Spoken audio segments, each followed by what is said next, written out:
Wara l-pandemija globali l-Unjoni Ewropea għandha opportunità tad-deheb sabiex tingħaqad flimkien u tixtri f'daqqa l-mediċini kollha bħalma ġara bil-vaċċin tal-COVID-19.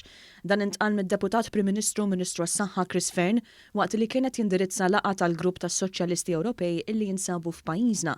Id-Deputat Prim Ministru semma kif l-għaqda li kien hemm bejn il-pajjiżi Ewropej waqt il-pandemija waslet biex l-Ewropa kienet minn ta' quddiem illi bdiet tlaqqa miċ-ċittadini tagħha. Chris Fearn semma kif waħda mill-problemi li qed jaffaċċjaw il-pajjiżi madwar id-dinja hi li aktar kemm qed jgħaddi żmien il-mediċina dejjem qed issir ogħla.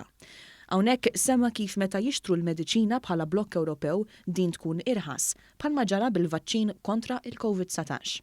There is no doubt that price transparency, joint negotiation and joint procurement manages to bring medicines not only equally across the bloc, across the union, but also cheaper. And if we get them cheaper, then we can supply more drugs with the budgets which are certainly limited or not unlimited to our patients. Min-naħa tiegħu id-deputat mexxej tal-Partit Laburista Daniel Mikallef sema l-importanza tal-għaqda fl-Unjoni Ewropea li waslet biex pajjiżna kellu programm ta' tilqim b'saħħtu.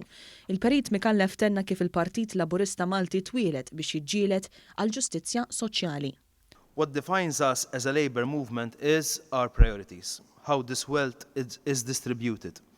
Pensions, free medicines, free childcare facilities coupled with investments in our schools, infrastructure and our environment. What's definite though is that there's much more to be done and that's what keeps us all working hard towards a common goal. Daniel Mikallef semma wkoll kif Gvern Laburista Malti qed jagħti b'xejn il-mediċina ta' cystic fibrosis u illi waqt pandemija pajjiżna għandu lanqas rata ta' qatt fl-istorja. Il-President tal-Partit Laburista Ramona Tard qalet kif dan il-Gvern qed jiġġieled l-ugwaljanza fosthom biż-żieda tan-nisa fl-irwoli pubbliċi.